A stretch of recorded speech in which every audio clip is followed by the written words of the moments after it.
안녕하세요. 팀브랜드 인테리어 이승주 실장입니다. 오늘은 송파구에 위치한 오금대림 2차 32평형 현장을 한번 저희 이희재 디자이너와 한번 소개해 드리겠습니다.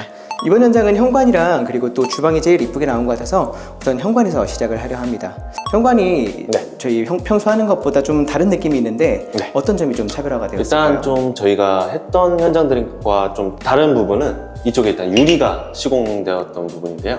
고객님께서 이제 기존에 상담 때 답답한 느낌이 좀 싫다고 하셨고 좀 개방감 있는 대신 공간은 좀 현관이랑 공용 부분은 좀 분리되었으면 좋겠다 하셔가지고 여기에 유리로 시공되었던 점이 조금 다른 현장들이랑 다르게 되었던 점이었습니다. 이렇게 유리로 시공해 놓은 다음에는 중문 시공이 가능한가요?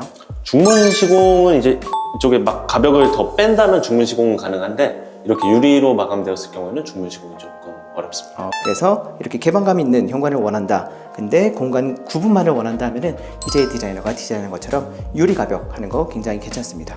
근데 유리 가벽 할 때 거울을 그러면 어디다 배치를 했을까요? 지금 현관에 거울이 지금 유리 오른쪽으로 보시면 벤치 위쪽으로 해가지고 거울을 시공해 드렸습니다. 그리고 그 외에 고객님께서 요구하신 사항은 또 뭐가 있었을까요? 현관 쪽에서 저희가 원래 이제 기존에 아래에 DP 공간 해가지고 조약도 깔고 위에 조경들 해가지고 이렇게 연출을 해드리는 거를 제안을 해드렸는데 고객님께서 이런 거 자녀분이 장난을 좀 많이 칠 것 같다 해가지고 이거는 그냥 이렇게 무난하게 가게 되었습니다. 저희가 고객님들한테 좀 추천드리는 방향이 어떤 게 있죠? 조경 공간이요? 예, 조경을 놓았을 때 이제 원치 않을 때 제거를 하고 싶을 때 어떤 방법으로 제거를 할 수 있을까요? 원치 않을 때 제거를 하고 싶다. 짜잔!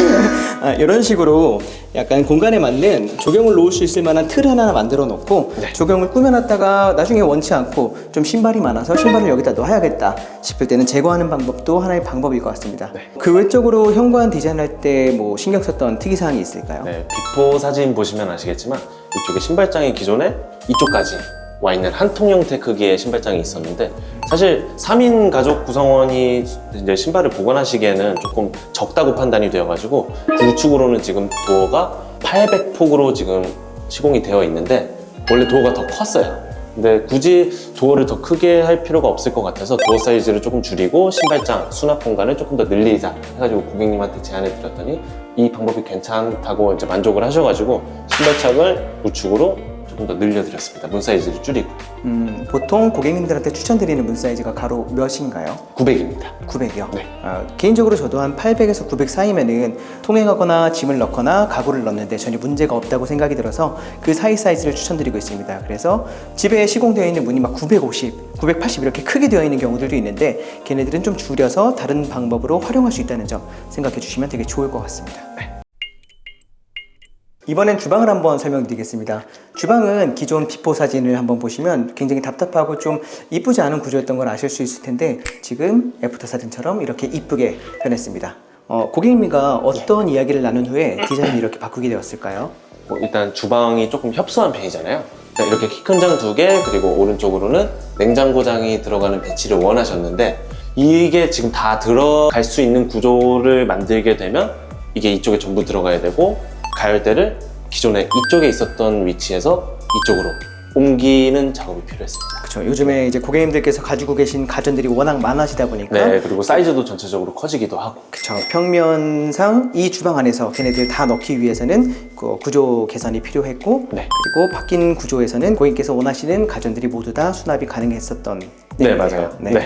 밥솥장이 아까 이 안에 있다 했는데 밥솥장이 어디 있죠? 밥솥장도 고객님께서 이제 오픈되어 있는 거를 좀 보기 싫어하신다고 하셔가지고 이쪽에 슬라이드로 빼면 나오는 형태로 마감을 해드렸습니다. 밥솥을 쓰는 방법이 두 가지가 있죠. 밥을 보온해서 드시는 분들이 있고 그리고 밥을 한 다음에 바로 퍼서 이제 보온 용기에 담아서 냉동하시는 분들이 있는데 보통 냉동을 하시는 분들이 이런 요구를 하시긴 하는데 밥솥이 그러면 보일 필요가 없죠. 맞죠. 보관 중일 때는 조금씩 습기가 나오기 때문에 열려 있어야 되는데 그렇지 않을 때는 이렇게 숨겨놓는 게 훨씬 이쁩니다. 항상 말씀드리듯이 주방이나 대부분의 공간에는 무언가 나와 있지 않아야 이쁩니다. 그러면은 원래 후드 자리가 이쪽이었으면은 이렇게 옮겨지면서 후드의 풍량이 좀 약해지지 않나요?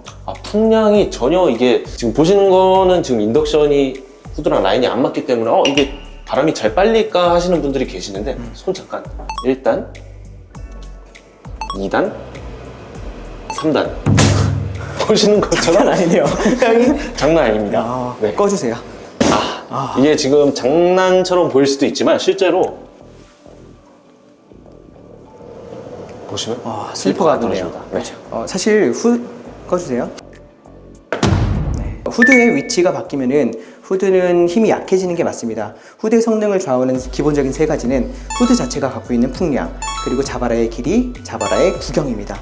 그래서 길이가 길어질수록 당연히 이제 성능이 좀 떨어질 거고, 구경이 작아질수록 또 성능이 떨어지는데, 저희는 이번 현장에 천장을 새로 치면서 자바라 대신에 플랫 덕트를 사용했습니다. 플랫 덕트는 신축 아파트에 좀 많이 보이는 자재인데 플라스틱으로 된 얇은 배관이라 보시면 좋습니다. 이 부분도 저희가 고객님께 말씀드리지 않고 서비스로 진행해 드렸는데, 덕트를 사용한 효과로 정말 이렇게 강한 흡기력을 얻을 수 있었습니다. 천장 위로 공간이 많거나 좀 천장을 닫힌다 하는 현장들은 저희처럼 덕트를 사용하는 방법을 추천드립니다. 그리고 그 외적으로 이 주방의 특이점이 뭐가 있을까요? 이쪽 주방에 보시면 지금 좀 뷰가 굉장히 탁 트였잖아요. 그렇죠. 이쪽 샤시 부분에 관해서는 실장님께서 더 설명을 잘 하실 것 같아서 설명 한 번만 부탁드리겠습니다. 비포 사진 보시면 굉장히 답답한 느낌이 들었을 거예요. 보통 여기 대림 아파트가 샤시가 비포는 작은데 애프터는 좀 커진 현장들이 많습니다. 벽을 철거하거나 아니면 뭐 구조를 바꿔서 그렇게 한 건 아니고, 아파트를 짓거나 리모델링을 할 때 샤시 사이를 줄이면서 상부장을 시공해서 그랬었습니다. 근데 저희는 그 상부장을 없애버리고 위에 픽스로 되어 있던 창을 없앤 다음에 지금 저희가 시공한 유로9 미니를 시공을 했습니다. 시공할 수 있는 범위가 된다 그러면 개인적으로 이 창을 정말 추천드립니다. 이 창에 대한 장점은 항상 설명을 많이 해왔으니까 이전 영상 참고해 주시면 좋을 것 같고요. 보기만 해도 그냥 확실히 이 창 하고 싶다라는 생각이 드실 거예요. 금액 올라가는 것도 항상 설명하듯 비싸지 않으니까 무조건 하세요. 그리고 하나의 특이점으로 또 뭐가 있을까요? 이쪽 점검구 부분, 이쪽 한번 설명해 주시면 좋을 것 같습니다. 이 부분이 좀 특이사항이긴 합니다. 지금 보았을 때 뭔가 이상하다는 점을 잘 느끼지 못하실 거예요. 왜냐면 저희가 톤을 너무 잘 맞춰놨기 때문입니다. 색과 톤을 거의 타일과 필름 똑같은 걸 구해서 시공을 해놔서 지금 이상함이 느껴지지 않을 텐데, 이 부분은 타일이고요. 그리고 이 위로는 필름입니다. 둘의 색깔이 거의 비슷비슷하죠. 유사하게 시공을 해놔서 그냥 제가 설명드리지 않고 본 사람들은 타일인지 필름인지 아무런 생각을 하지 않으실 가능성이 훨씬 더 많아 보이는데, 이렇게 나눠 놓은 데는 이유가 있습니다. 이 안에 두 개의 점검구가 들어가 있습니다. 좀 정말 특이하게 지어진 아파트예요. 이런 식으로 지어진 아파트가 전국에 그리 많지 않을 거라 생각이 되는데, 위에 집으로 가는 난방 메인 밸브가 아랫집에 있습니다. 4층의 메인 밸브는 3층에 있고요. 10층의 메인 밸브는 9층에 있습니다. 애매하게 있는 이 부분들을 어떻게 이쁘게 풀까 저희가 고민을 많이 한 끝에 약간 라운드로 좀 풀어주면서, 그리고 타일과 비슷한 톤의 필름을 감고 점검부는 1대1로 이런 식으로 잘 마감을 했습니다. 단점은 항상 말씀드리듯이 개선을 하던가 활용을 해야 되는데, 이번 현장은 개선을 한 사례라고 보시면 좋을 것 같습니다. 실장님, 네. 이쪽 샤시가 조금 다른 일반적인 방들이랑 좀 다르게 시공된 것 같은데 네. 왜 이런 식으로 설계를 하셨을까요? 다른 방이랑 어떤 게 달라 보이세요? 일단 이쪽이랑 문이 열렸을 때 들어가는 부분 좀 특이하게 설계가 됐잖아요. 그쵸. 일반적인 방들이랑.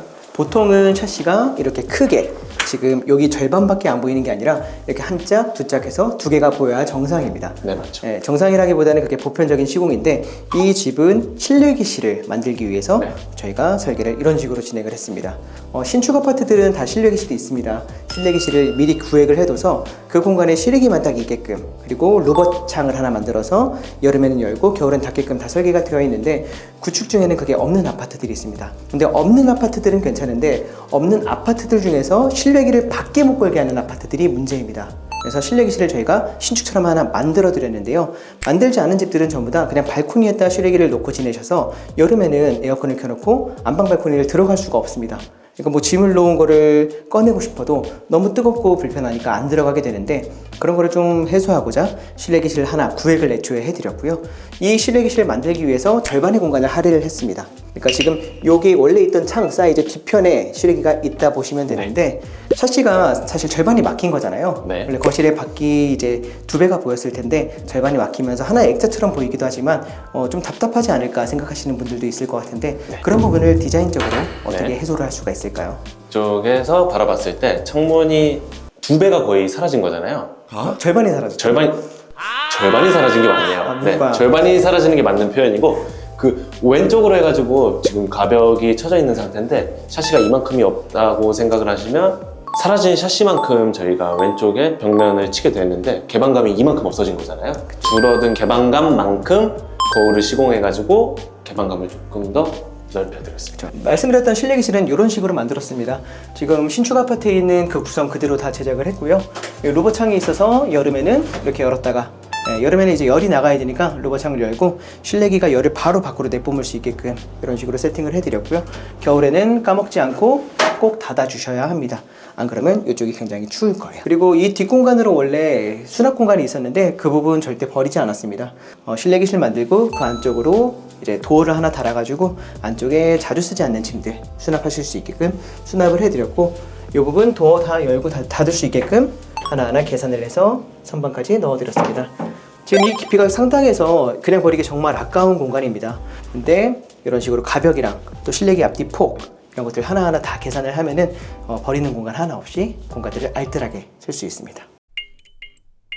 그럼 이제 욕실을 한번 설명드리겠습니다. 네. 욕실 설명드리러 가기 전에 지금 이 동그란 게 이쁜 게 하나 있는데 이게 뭘까요?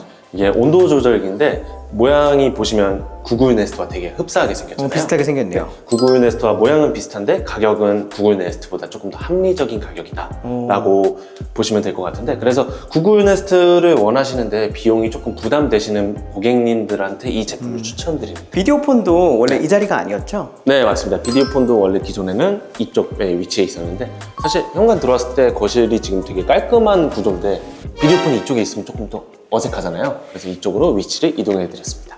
그리고 욕실로 가기 전에 또 하나 보이는 게 손잡이가 정말 이쁘네요. 비싼 올리바리 손잡이인가요? 아니요, 올리바리랑 디자인은 굉장히 똑같은데 가격이 굉장히 합리적인 가격. 올리바리가 한 100만 원이라 치면은 얼마 정도 할까요? 이게 지금 78,000원 정도 됩니다. 78,000원. 네, 가격에 비해서 모양이 되게 깔끔하고 합리적이잖아요. 그쵸. 확실히 고급스럽네요. 네. 그 다음은 이제 욕실을 저희 이재 대리가 네. 자세하게 설명을 해줄 예정입니다. 욕실도 들어가기 전에 지금 이렇게 융스위치가 시공이 되어 있는데 보시는 것처럼 색감이 되게 잘 맞죠? 지금 도무스 손잡이랑 융스위치 스테인리스 스틸 색상이랑 굉장히 잘 맞아서 만약에 융스위치랑 이 손잡이를 시공을 하신다고 하면 이 스테인리스 스틸 색상을 추천을 드립니다. 그리고 이제 들어가서 짜잔! 욕실도 저희가 일반적으로 사용하는 아메리칸 스탠다드 제품이나 이런 제품들이랑 다르게 여기는 전부 그로의 무광 제품들로 시공이 되어 있는데요. 보신 것처럼 타일 색상과도 굉장히 잘 맞고 깔끔한 디자인을 가지고 있습니다. 이쪽으로는 유리 파티션 시공해 드렸고요. 거울 위쪽으로는 고객님께서 고르셨던 펜던트 달아드렸습니다. 다음은 거실 부분을 설명을 드리려고 하는데요. 거실 부분은 저희가 일반적으로 중복되는 내용들이 많기 때문에 이 점은 그냥 간단하게 넘어가고 특이사항이 있는 부분만 설명을 드리도록 하겠습니다. 이쪽 보시면 머리카락처럼 튀어나온 저 선은 어떤 거죠? 어떤 선일 것 같으세요? 예상을 해보신다면? 인터넷 맞습니다. 선이겠죠? 예, 아파트가 지어진 지 그리 오래되지 않은 곳들은 전부 다 인터넷선이 집 안으로 들어와 있습니다.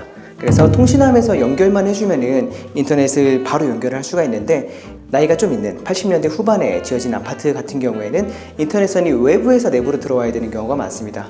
그래서 흔히 좀 이쁘지 않게끔 인터넷선이 코너를 따고 막 도는 선들을 많이 보셨을 거예요. 저희가 첨부해드린 사진처럼 코너에 이쁘지 않게 선이 이렇게 쭉 돌아가고 있는데, 이게 샤시를 뚫고 들어온 외부의 선입니다. 이게 들어오지 않으면 인터넷이 들어올 방법이 없기 때문에 샤시 프레임을 뚫고 집의 코너를 따라서 이렇게 쭉 돌리는 건데 너무 이쁘지가 않죠. 그래서 미리 계획을 할 수 있는 한 가지 방법으로는 샤시를 시공할 때 관로를 인터넷을 설치할 위치부터 외부까지 하나 빼놓는 겁니다. 샤시를 설치할 때는 약간의 공간이 있습니다. 그 공간에 관로를 미리 심어놓고 폼으로 잘 충치는 놓기만 하면은 단열에도 문제가 없고 인터넷선도 집으로 들어올 때 벽을 타지 않게끔 깔끔하게 마감을 할 수 있습니다. 근데 광랜 같은 경우는 저희가 선을 미리 뽑아 놓을 수가 없습니다. 그래서 이런 식으로 저희는 낚시선이라 부르는 걸 넣어 놓는데, 얘를 당기면 저 밖에 선이 하나가 움직입니다. 거기다 인터넷 광랜을 묶어서 안으로 당겨서 집 벽 안으로 선이 들어올 수 있게끔 미리 세팅을 해놨습니다. 이런 식으로 TV 반매립 공간을 만들어서 가능했던 일인데, 이 벽을 빼면서 활용할 수 있는 것들은 모두 활용하실 수 있었으면 좋겠습니다. 그래서 우리 집이 구축이다 싶으시면은 인터넷선이 외부에서 들어와야 되는지 미리 한번 꼭 체크해 보시는 거 추천드립니다. 그리고 또 거실에 한 가지 특징이 뭐가 있을까요? 짜잔! 짜잔. 터닝도어 부분입니다. 네, 그렇죠. 이 공간은 사실 이렇게 나올 필요가 없을 수도 있습니다. 근데 저희가 이렇게 뺀 이유는 우수관 때문입니다. 우수관이 이렇게 있는 경우에 이 공간을 이렇게 일자로 만들면서 우수관 부분만 살짝 튀어나오게 마감을 하는 경우도 있는데 그거는 누수가 좀 적은 아파트일 때입니다. 위층에서 발생된 누수가 실내에서 생긴다 그러면 처리하기가 굉장히 번거로워집니다. 이 공간이 실내였을 때 천장 위로 누수가 생기면 천장을 따내야 되고 사람이 거주하는 공간 내에서 공사가 이루어져야 되기 때문에 굉장히 번거롭고 처리가 어렵지만 발코니에 있을 경우에는 좀 쉽습니다. 그래서 저희는 우수관을 발코니 공간으로 빼면서 이 부분을 라운드로 풀어서 약간 고급스럽게 우아하게 마감을 해드렸고요. 그리고 문 열고 나가면 지금 우수관이 보이는데 사진에 첨부된 것처럼 상단 그리고 하단에 점검구가 있습니다. 그래서 위층에서 만약에 누수가 생긴다 그러면 얼만큼 생겼는지, 어디서 생겼는지, 또 처리를 한 다음에는 처리가 제대로 됐는지 이 점검구를 통해서 확인하실 수 있게끔 점검구를 만들어 뒀고요. 발코니에 사실 누수가 생기면은 실내가 아니기 때문에 그냥 말리면 됩니다. 말리면 되고, 실 같은 경우도 재칠하는 작업 자체가 실내에 짐이 있는 상태가 아니고 발코니이기 때문에 어렵지 않고요. 여러모로 생각해 봤을 때 짐이 있는 실내에서 공사하는 것과 발코니에서 문제를 처리하는 것은 상당히 다르기 때문에 관리실에 한번 물어보셔가지고 우수관 누수나 아니면은 뭐 누수가 많은 부분들이 있다, 그 부분을 실내로 편입할 때에는 이런 식으로 약간 발코니로 남겨둘지 고민을 좀 해보시는 것을 추천드립니다. 오늘은 송파구에 위치한 오금대림 아파트를 저희 로이킴과 로이조 사이에 있는 이희재 디자이너와 함께 설명을 해드려 보았습니다. 네. 어떠셨나요? 촬영하는 게? 인터뷰는 항상 떨리네요. 네. 저도 처음에 떨렸는데 재생길 실장님과 함께 하다 보니까 되게 영광스럽고, 저도 로이킴과 함께 해서 굉장히 영광이었는데 네. 이번 현장 굉장히 좀 이쁘게 나온 것 같아서 흡족스럽습니다. 저희는 오금드림 아파트를 최근에 공사를 굉장히 많이 했는데 안 고치고 지내시기가 좀 어려운 시기의 아파트예요. 80년대 후반에 지어진 아파트여서 고칠 부분이 굉장히 많은 아파트입니다. 그래서 여러 공사를 하고 있고 또 특이사항도 굉장히 잘 알고 있는 아파트여서 과정 중에 좀 설비적인 문제 아니면은 뭐 아파트 자체의 문제 이런 것들이 많았는데 그런 부분들 하나하나 다 좀 체크를 할 수 있었고요. 그래서 이렇게 이쁜 집을 만들 수 있었던 것 같습니다. 아무리 오래된 아파트여도 팀프렌드의 손을 거치면 신축보다 이쁜 아파트가 되기 때문에 언제든 걱정하지 마시고 고민하시는 내용은 저와 그리고 로이킴에게 물어봐 주시면 깔끔하게 대답해 드리도록 하겠습니다. 오늘 영상 내용 좀 좋으셨다 생각이 드신다면 좋아요, 구독 그리고 또 뭐 남겨볼까요? 알림 설정까지. 네, 알림 설정 그리고 댓글까지. 댓글에 칭찬 하나가 저희 로이킴의 어깨를 부쩍하게 해줍니다. 네, 감사합니다.